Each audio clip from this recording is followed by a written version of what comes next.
Bueno, buenas noches. ¿Cómo les ha ido?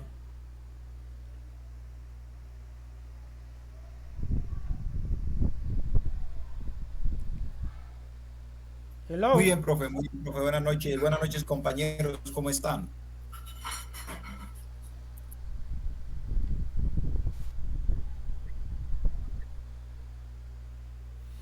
Bueno, entré a Sajuna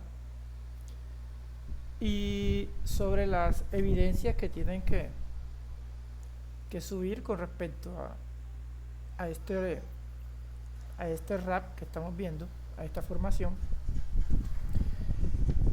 De igual manera estuve viendo los el,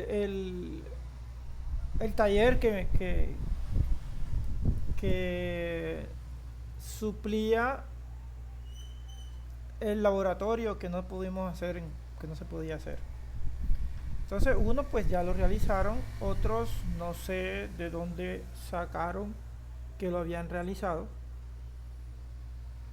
y pues fueron calificados mal. Entonces, pues yo les agradezco que se ahorren de que yo tenga que devolverle porque es el taller.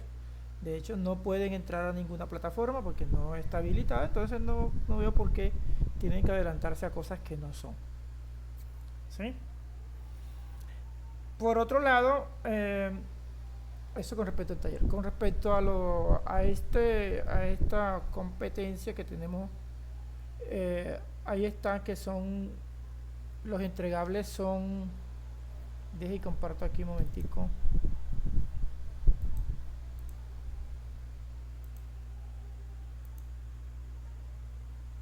Listo. ¿Logran ver?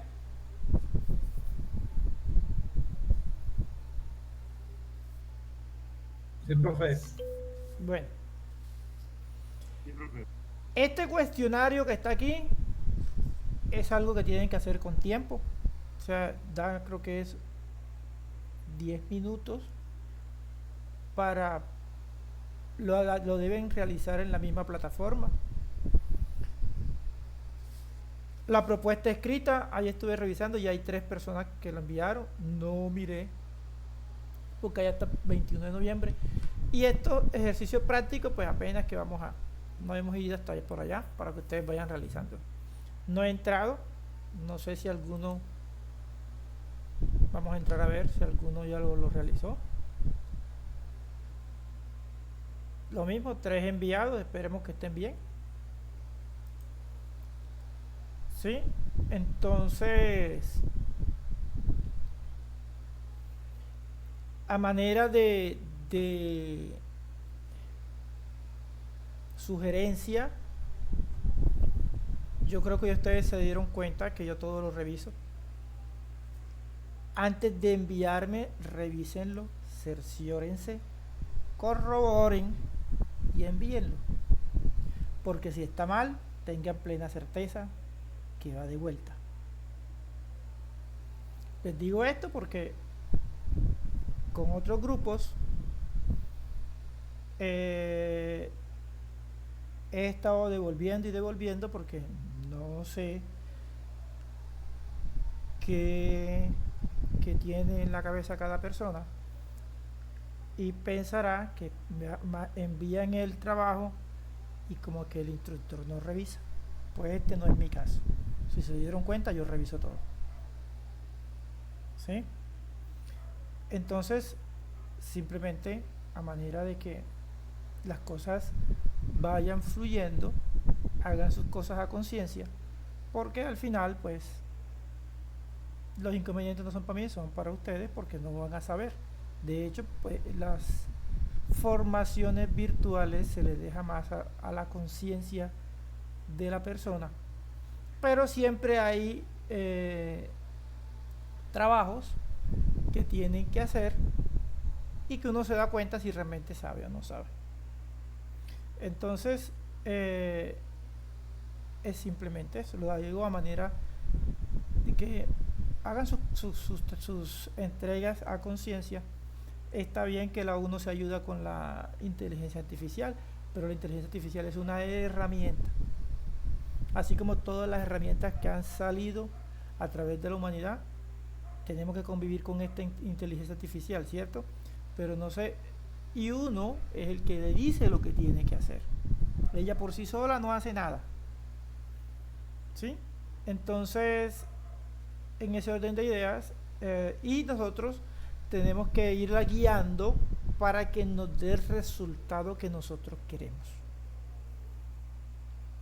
Hay veces que yo dejo pasar ciertas cosas, pero yo sé que al final, cuando hay ciertas entregas donde es una recopilación de todo lo que se aprendió, ahí sí, sí no soy laxo, ahí sí empiezo a, a pedir lo que debe ser, y si no, pues se devuelve, y si no, pues, ¿cómo es que se llama cuando no pasan? Que se hacen plan de mejora, y así sucesivamente. Porque es una irresponsabilidad de mi parte sacar personas o aprobar personas que no sepan. Y conmigo no van a tener eso. Entonces es simplemente a manera de que hagamos las cosas bien. Cualquier cosa que no logren entender o no les quede claro, me lo dicen. Si es posible, yo me devuelvo, vuelvo a explicar cualquier cosa, porque para eso estamos. La idea es que ustedes aprendan, no pasar por pasar, porque al final no van a pasar por pasar conmigo, tienen que trabajar. Entonces los invito a que vayan mirando por lo menos este cuestionario, ¿sí? Y creo que ya este cuestionario lo pueden ejecutar. Este también. Este yo creo que no, todavía no. Pero pueden mirar este cuestionario.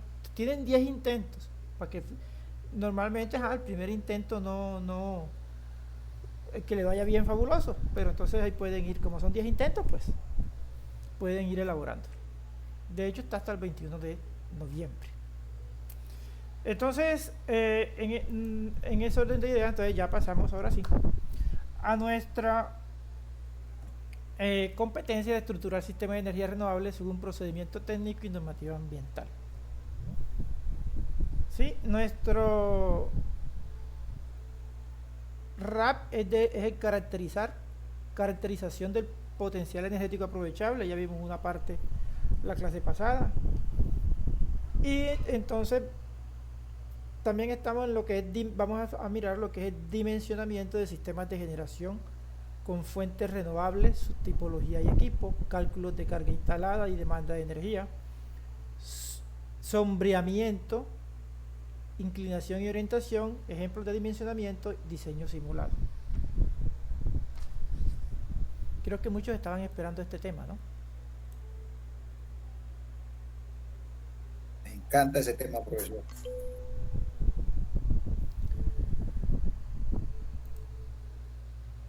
Entonces, dimensionamiento de sistemas de generación con fuentes renovables. Dice, dimensionar un sistema de generación de energía renovable implica inicialmente una evaluación del potencial energético en el lugar donde se requiere la instalación, basados en la información de mapas renovables e información de bases de datos climatológicas. Ya nosotros las vimos, ¿cierto? Los mapas y todo eso. Mapas solares, eólicos y datos históricos climatológicos. Se utiliza la metodología de estructuración de proyectos enfocado en la generación de energía, es decir, se inicia con el planeamiento del problema, se identifican causas y consecuencias, se identifican los requerimientos y las posibles soluciones, se evalúan, diseña y se construye.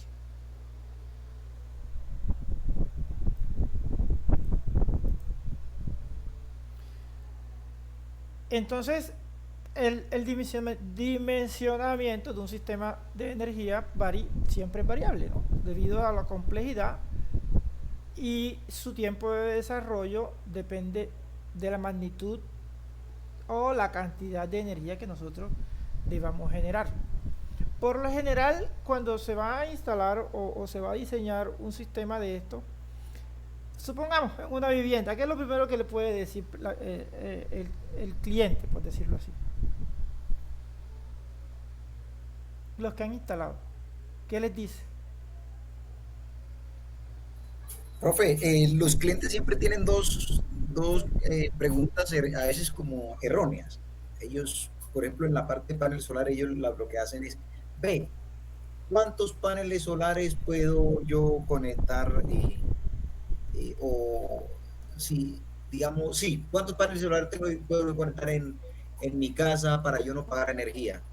O digamos que pregunta está un poco más inteligente, no me acuerdo cómo es que ellos preguntan. ¿Cuánto me cuesta? Eso. ¿Cuánto me cuesta un panel solar? Pero realmente, pues, eso no es así de trivial cuánto me cuesta un panel solar, porque no es el panel solar en sí. Eso. Lo que nosotros siempre verificamos es algo que se llama carga, Ajá. ¿sí?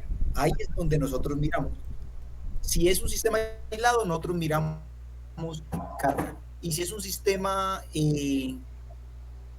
conectado a la red, se miran dos cosas, carga y la factura total.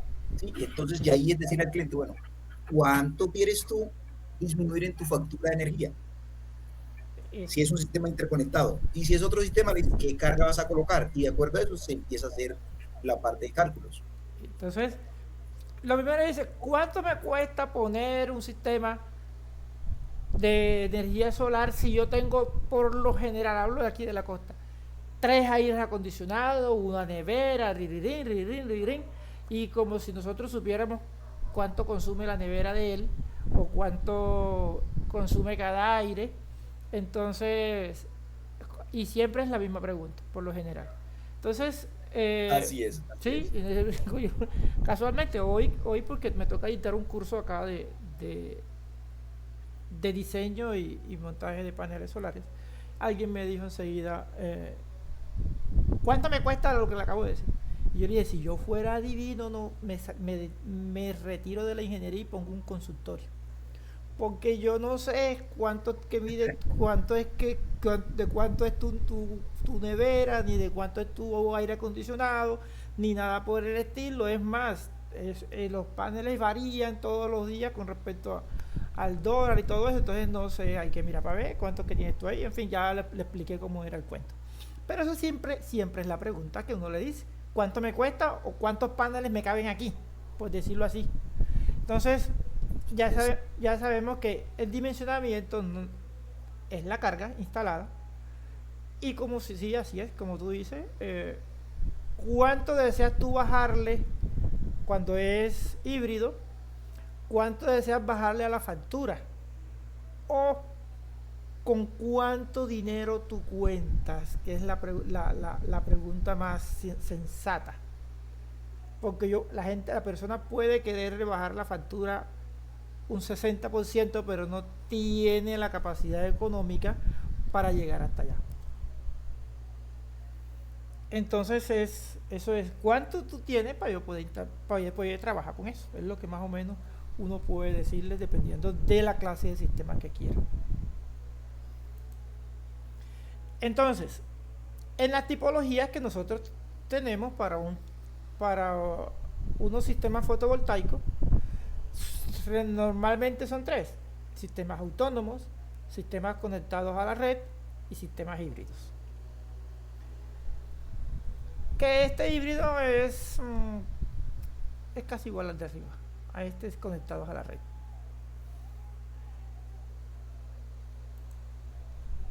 Entonces, sistemas energéticos autónomos son sistemas de generación de energía eléctrica que no necesita estar conectados a la red de servicio.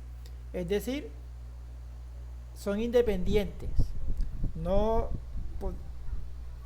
le interesa a un comino el operador de red. Después de la instalación, la energía sale gratis, pues, independiente de la red comercial. Pues todo sistema de fotovoltaico, su mantenimiento es relativamente bajo, por lo general es anual. La vida útil está entre 25 y 30 años. Hace parte de las energías limpias y silenciosas. Tiene mucha facilidad de aumentar la capacidad de generación. Yo lo llamo que es como si fuera un sistema Lego, de esos jueguitos que tenían los niños, yo no sé si todavía salen, que son modulares y en la medida que uno va, pues en este caso el cliente, la persona o la fábrica, el que quiera instalarlo, pues puede ir aumentando su capacidad en la medida que sus, su economía lo permita. Entonces no se generan pérdidas por distribución. En una línea de transmisión siempre hay pérdidas debido a la resistencia del cable. Baja emisión de GI. ¿Qué es el GI?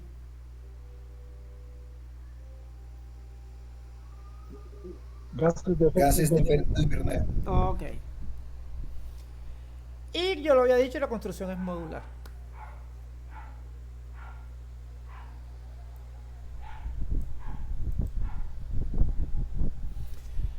Entonces, eh, los sistemas energéticos autónomos son diseñados para suplir el 100% de la carga instalada, sin la necesidad de ayudarse o complementar la demanda con la red comercial.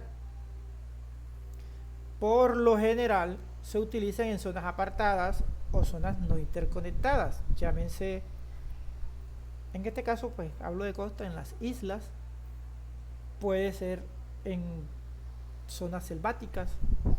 También es donde la red es ineficiente. La gente por lo general se ayuda mucho porque, vuelvo otra vez, desafortunadamente en la región donde estoy las redes son muy ineficientes, ¿sí?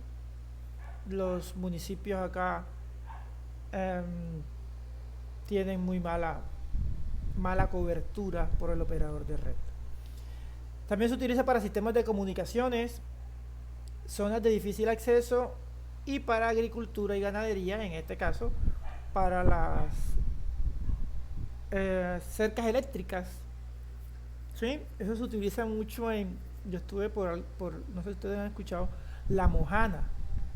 La Mojana es en Sucre y es una sabana bastante, unos humedales muy grandes por el río Cauca y utilizan, ahí crían búfalos y al búfalo, ese animal lo único que lo para es la cerca eléctrica. El resto, todo lo que le pongan ahí, eso lo va a partir. Y eso utilizan mucho lo que son los paneles solares para esa cerca. Y su principal desventaja es el alto costo. Ha ido bajando, pero todavía, pues, como todo es en dólares, y tenemos una balanza comercial, un déficit con el peso con respecto al dólar, su equivalencia, se nos hace muy, muy difícil a muchas personas implementar estos sistemas. Entonces, los sistemas autónomos constan de generación, que son las celdas solares, el sistema de acumulación, que son las baterías, la transformación, que es la inversión de DC a AC, y la transmisión, pues la transmisión es relativamente corta.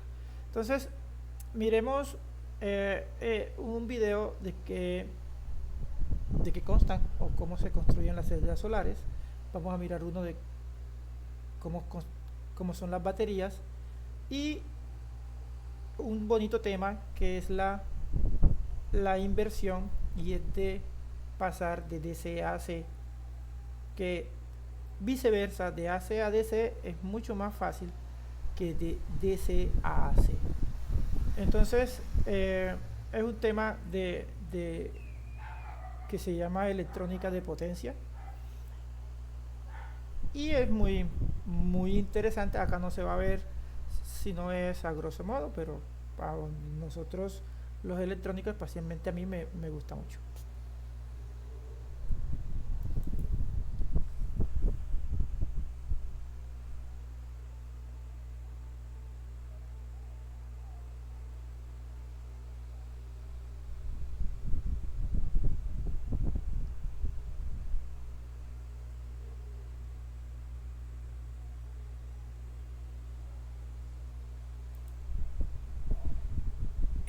Gracias. Así están los protagonistas para que muevan los octavos de final.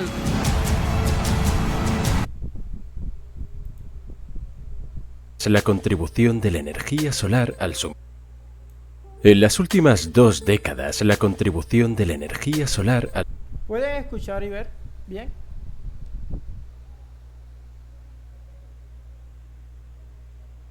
Sí, profe, sí. Aunque medio pausado, pero bien. Entonces tenemos problemas de... El suministro total de energía en el mundo ha crecido significativamente. Este vídeo muestra cómo la celda solar o la celda fotovoltaica producen electricidad. La energía del Sol es la más abundante y absolutamente libre disponible en el planeta Tierra. Para utilizar esta energía necesitamos la ayuda del segundo elemento más abundante en la Tierra, la arena.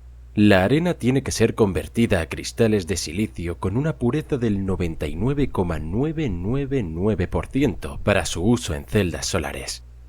Para conseguirlo, la arena tiene que pasar por un complejo proceso de purificación, tal y como se muestra a continuación. El silicio en bruto se convierte en una forma compuesta de silicio gaseoso. Luego se mezcla con hidrógeno para obtener silicio policristalino altamente purificado.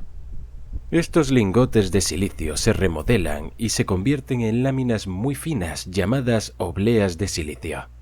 La oblea de silicio es el corazón de una celda fotovoltaica. Cuando analizamos la estructura de los átomos de silicio podemos ver que están unidos entre sí. Cuando estás unido a alguien pierdes tu libertad. Del mismo modo, los electrones en la estructura de silicio tampoco tienen libertad de movimiento. Para facilitar el estudio, consideremos una estructura 2D de los cristales de silicio. Supongamos que se inyectan en él átomos de fósforo con 5 electrones de valencia. Aquí, un electrón es libre de moverse. En esta estructura, cuando los electrones obtienen suficiente energía, se mueven libremente. Intentemos hacer una celda solar altamente simplificada utilizando únicamente este tipo de material. Cuando la luz los golpea, los electrones ganan energía fotónica y pueden moverse libremente. Sin embargo, este movimiento de los electrones es aleatorio, no produce ninguna corriente a través de la carga. Para que el electrón fluya unidireccionalmente se necesita una fuerza motriz. Una forma fácil y práctica de producir la fuerza motriz es una unión Pn. Veamos cómo una unión Pn produce la fuerza motriz. Similar al dopaje tipo... La unión PN es...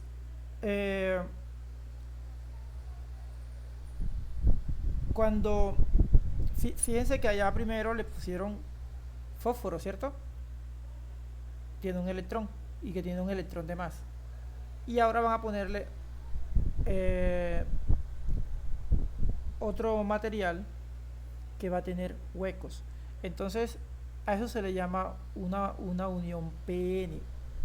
Digamos que es positivo y negativo, para entenderlo de la manera como más fácil, ¿cierto? N, si inyectas boro con 3 electrones de valencia en el silicio puro, habrá un agujero para cada átomo. Esto se llama dopaje tipo P. Si estos dos tipos de materiales dopados se unen, algunos electrones del lado N migrarán a la región P y llenarán los agujeros disponibles allí. De esta manera se forma una región de agotamiento, donde no hay electrones libres ni agujeros. Así como está el panel solar, no sé si ustedes han escuchado lo que es un diodo. Un diodo es igualito. Así como ustedes lo ven ahí, igualito es el diodo. Simplemente que en el diodo nosotros le ponemos una batería, una fuerza motriz, que es la que va a impulsar los electrones. Acá lo que impulsa los electrones entonces es que, ya lo dijo, la luz solar. Debido a la migración de electrones, el límite del lado N se carga ligeramente positivamente y el lado P se carga negativamente. Definitivamente se formará un campo electrónico entre estas cargas. Este campo eléctrico produce la fuerza motriz necesaria. Veámoslo en detalle. Cuando la luz golpea el cruce PN sucede algo muy interesante. La luz incide en la región N de la celda fotovoltaica, penetra y llega hasta la región de agotamiento. Esta región fotónica es suficiente para generar partes de agujeros de electrones en la región de agotamiento. El campo eléctrico en la región de agotamiento impulsa los electrones y los agujeros fuera de la región de agotamiento. Aquí observamos que la concentración de electrones en la región N y los agujeros en la región P se vuelven tan altos que se desarrollará una diferencia de potencial entre ellos. Tan pronto como conectemos cualquier carga entre estas regiones, los electrones comenzarán a fluir a través de la carga. Los electrones se recombinarán con los agujeros en la región P después de completar su trayectoria. De este modo, una celda solar continuamente suministra corriente directa. En una práctica celda solar se puede ver que la capa superior N es muy delgada y muy dopada, mientras que la capa P es gruesa y ligeramente dopada. Esto es para aumentar el rendimiento de la celda. Solo observen la formación de la región de agotamiento aquí. Debe tener en cuenta que el grosor de la región de agotamiento es mucho mayor aquí en comparación con el caso anterior. Esto significa que debido al impacto de la luz, los pares electrón-agujero se generan en un área más amplia en comparación con el caso anterior. Esto da como resultado una mayor generación de corriente por parte de la celda fotovoltaica. La otra ventaja es que debido a la delgada capa superior, más energía luminosa puede llegar a la región de agotamiento. Ahora analicemos la estructura de un panel solar. Puede ver que el panel solar tiene diferentes capas. Una de ellas es una capa de celdas. Se sorprenderá al ver cómo están interconectadas estas celdas fotovoltaicas. Después de pasar a través de los dedos, los electrones se acumulan en las barras colectoras. El lado negativo superior de esta celda está conectado con el lado posterior de la celda siguiente a través de tiras de cobre. Aquí forma una conexión en serie. Cuando se conectan estas celdas conectadas en serie en paralelo a otra serie de celdas, se obtiene el panel solar. Una sola celda fotovoltaica produce solo alrededor de 0,5 voltaje. La combinación de la conexión en serie y en paralelo de las celdas aumenta los valores de corriente y tensión a un rango utilizable. La capa de láminas de EVA a ambos lados de las celdas es para protegerlas de golpes, vibraciones, humedad y suciedad. ¿Por qué hay dos tipos diferentes de apariencia para los paneles solares? Esto se debe a la diferencia en la estructura interna de la red cristalina. En los paneles solares policristalinos, los multicristales están orientados al azar.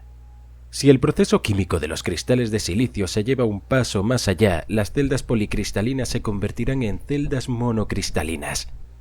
Aunque los principios de funcionamiento de ambos son los mismos, las celdas monocristalinas ofrecen una mayor conductividad eléctrica.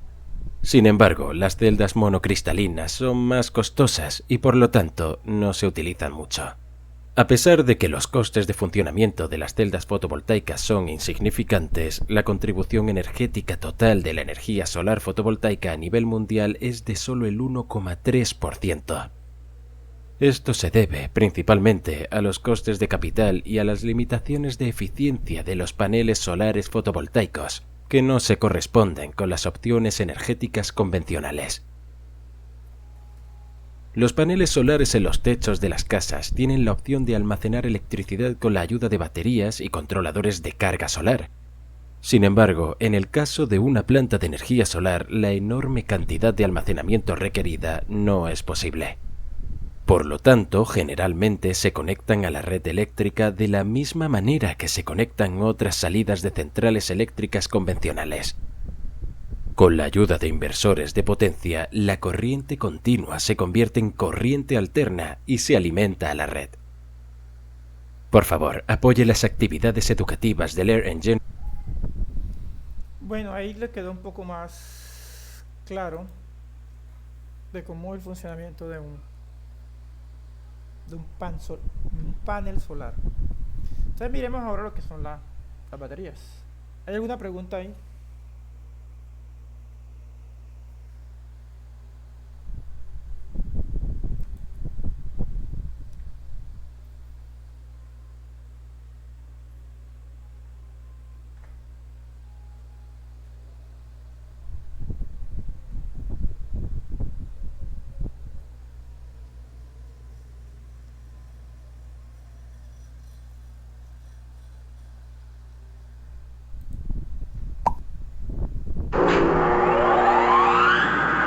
La batería alcalina doméstica estándar las usamos todos los días en todo el mundo, pero ¿cómo funcionan? Eso es lo que cubriremos en este vídeo. Una batería es un dispositivo que se utiliza para almacenar energía para un futuro cuando la necesitemos. Utilizamos baterías para alimentar pequeños dispositivos electrónicos como una linterna.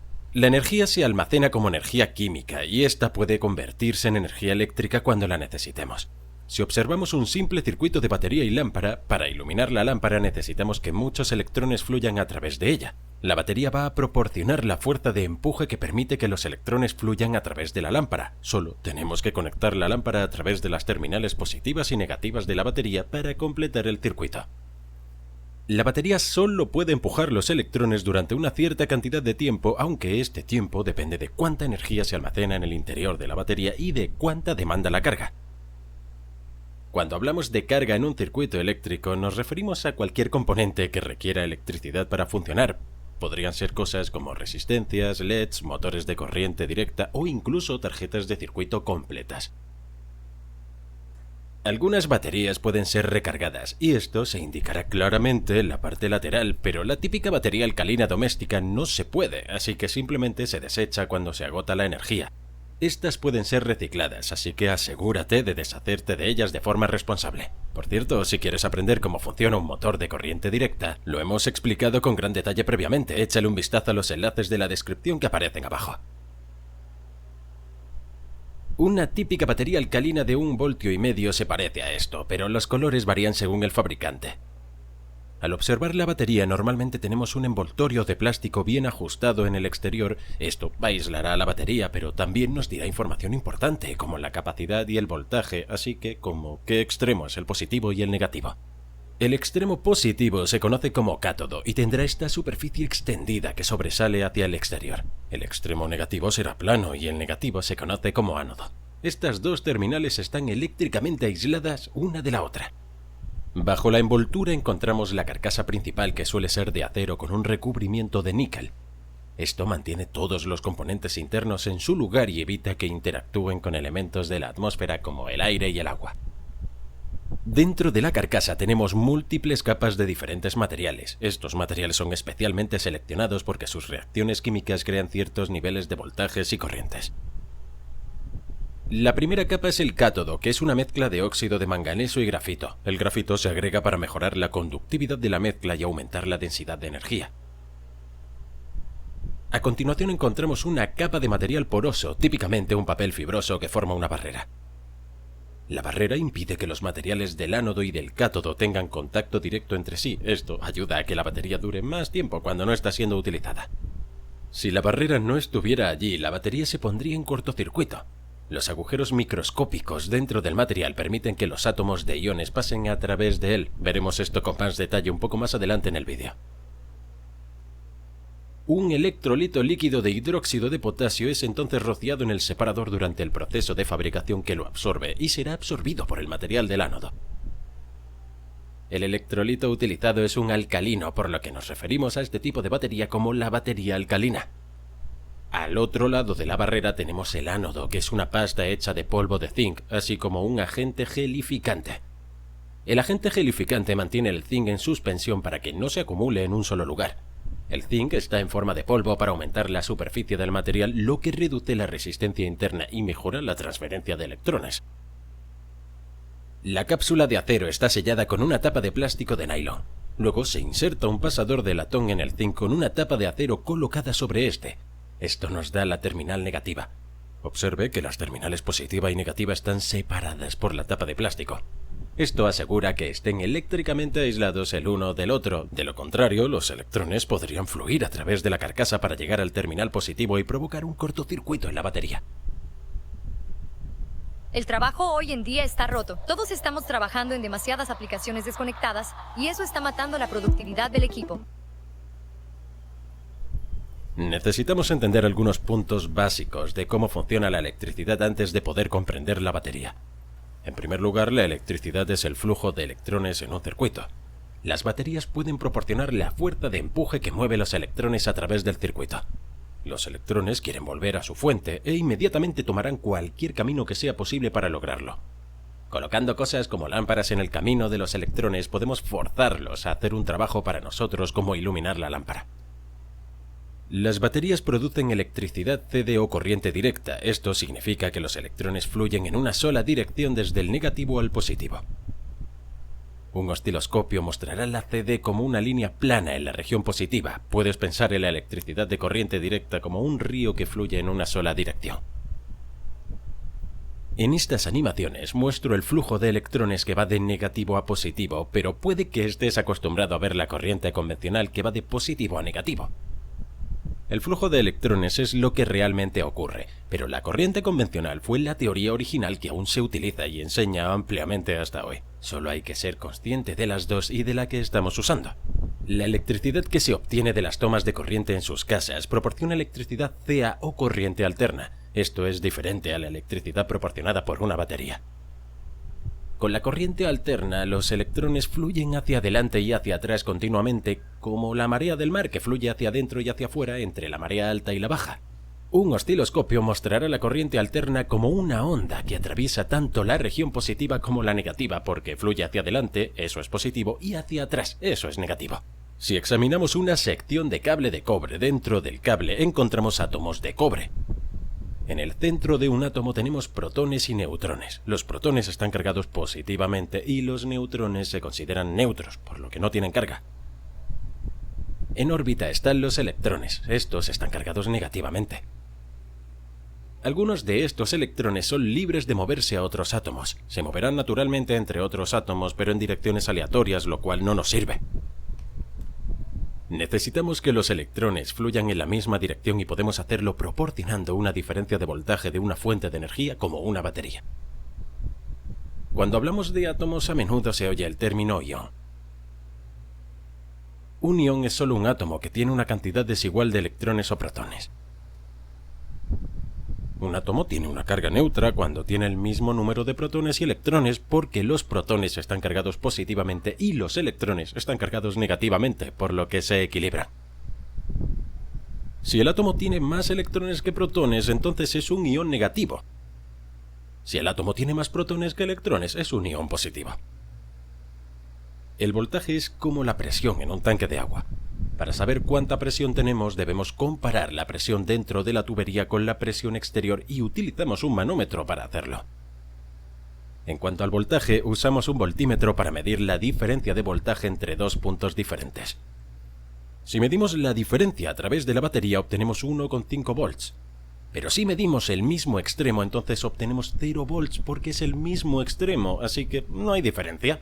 Algunos materiales permiten que los electrones pasen fácilmente. Estos se conocen como conductores. El cobre y la mayoría de los metales son ejemplos de esto. Otros materiales no permiten que los electrones pasen a través de ellos. Estos se conectan como aislantes. El caucho y la mayoría de los plásticos son ejemplos. Por eso usamos cables de cobre con aislantes de plástico. El cobre transporta la electricidad a donde la necesitamos y el plástico nos mantiene a salvo.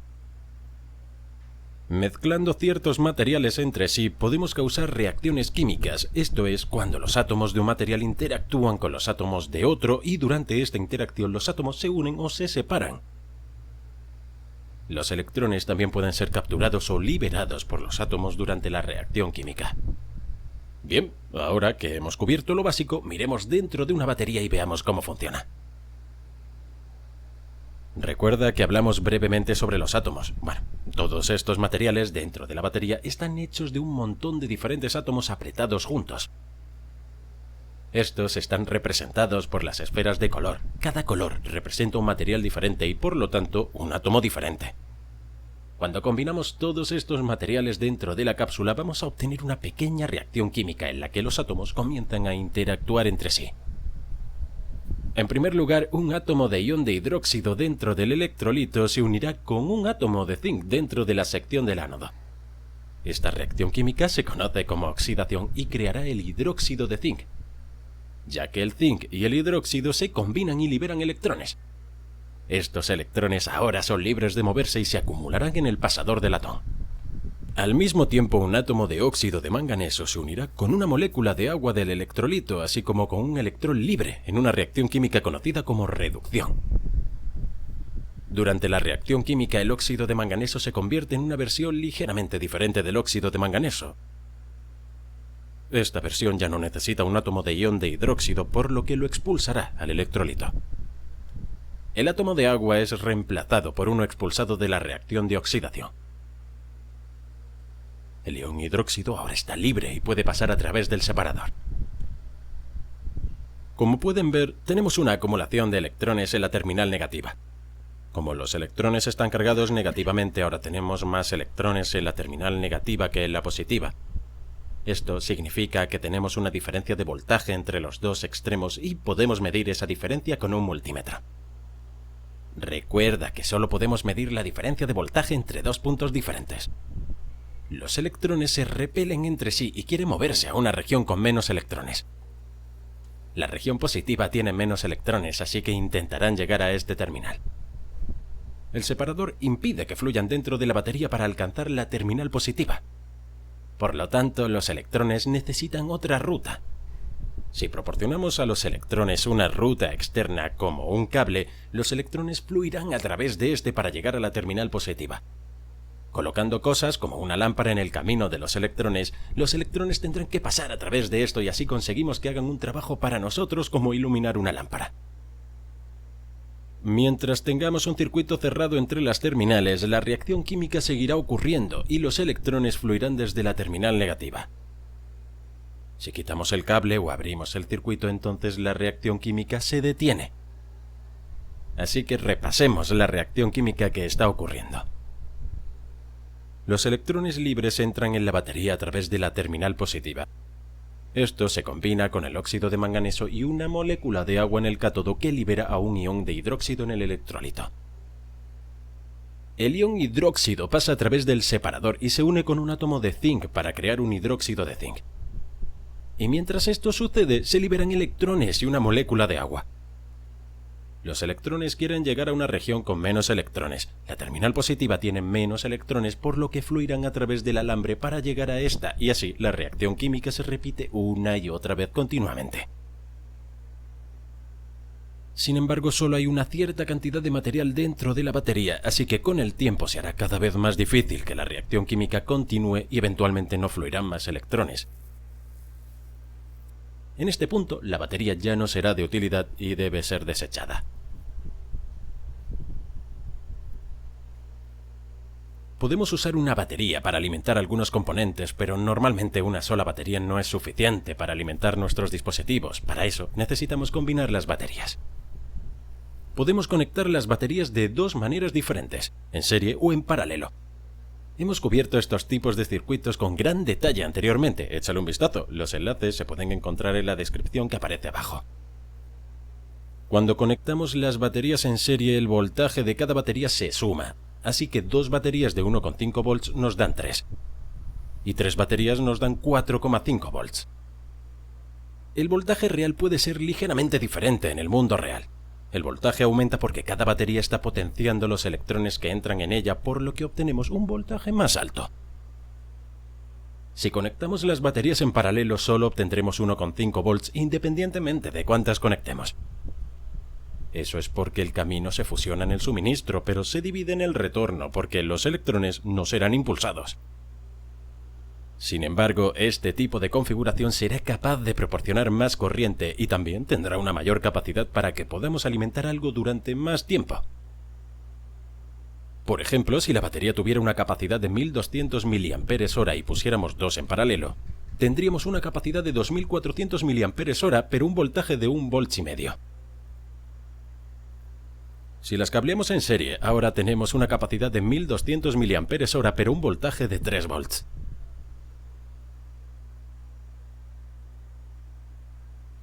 Usamos baterías para alimentar nuestros circuitos, pero ¿cuánto tiempo puede una batería alimentarlo? Cuando miramos el empaquetado o la hoja de datos de una batería, vemos un valor con las letras mAh por un lado. Este es el valor en miliamperes-hora. Por ejemplo, esta tiene una capacidad de 2500 mAh. Eso significa que, teóricamente, podría proporcionar una corriente de 2500 mAh por hora. O 1250 mAh por 2 horas, o 20 mA por 125 horas. Sin embargo, en la vida real probablemente no durará tanto tiempo porque la reacción química se reduce, por lo que la resistencia interna de la batería cambia a medida que se vacía. Hay muchas otras cosas que afectan a esto, como la antigüedad y la temperatura. No hay una forma real de calcular con precisión la duración de la vida. La mejor forma es simplemente probarla. Sin embargo, podemos hacer una estimación de la vida útil con la siguiente fórmula. Duración de la batería igual a capacidad mAh dividida por la corriente del circuito, miliamperes. Así, por ejemplo, en este circuito calculamos una demanda de 19 miliamperes y la batería tiene una capacidad de 3000 mAh. Por lo que 3000 dividido entre 19 nos da 157,9 horas. Sin embargo, este es realmente el mejor escenario posible y en realidad es casi seguro que no llegue ahí. También hemos construido una simple calculadora gratuita en nuestro sitio web donde se puede estimar el tiempo de funcionamiento de la batería así como la capacidad requerida. Échale un vistazo a esto, los enlaces se pueden encontrar abajo en la descripción.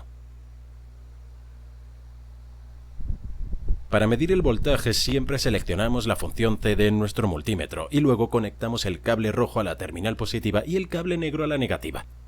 Esto nos dará una lectura del voltaje. Pueden ver que esta batería está valorada en 1,5 volts, pero cuando la probamos obtenemos 1593 volts.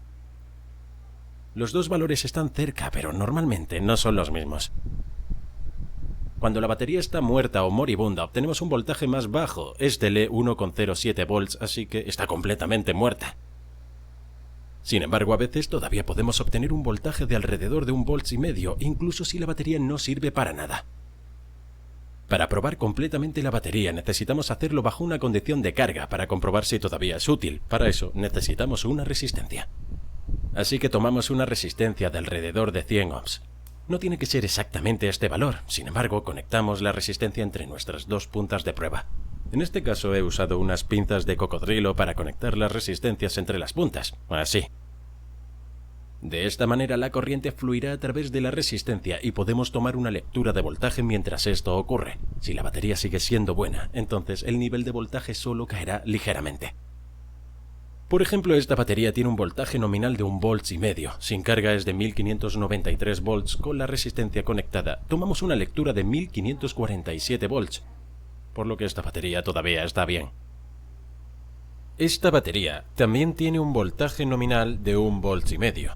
Cuando la medimos sin carga tiene extrañamente una lectura de exactamente 1,5 volts, pero cuando conectamos la resistencia podemos ver que el voltaje ha bajado a 0,863 volts, por lo que sabemos que se ha agotado la carga.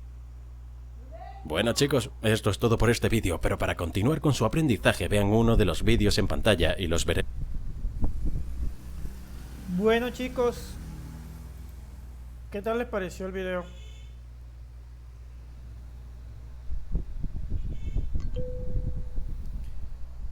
De hecho, me gustó mucho es porque es el principio básico con el cual no necesariamente tiene que ser una batería de esta pequeñita, pues una batería para paneles solares. Hay baterías de paneles solares de 1,5 voltios, ¿sí?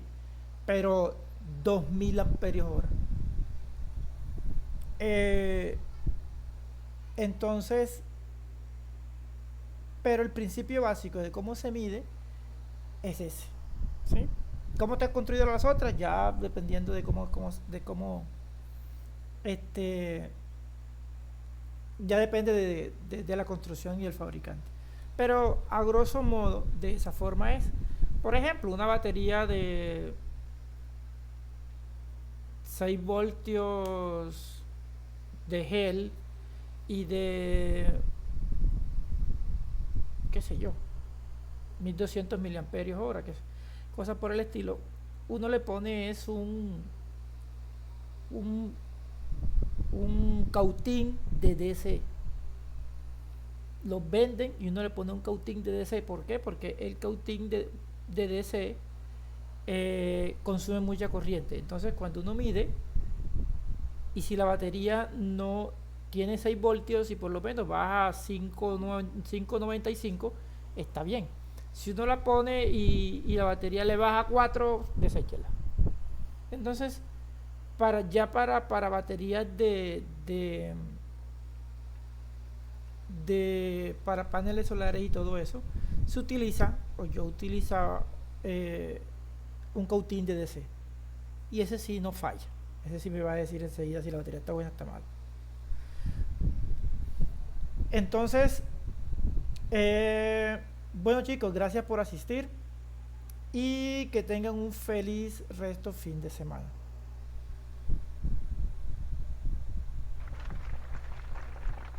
Muchas gracias, profe. Muchas gracias, compañero. Hasta luego. Hasta luego.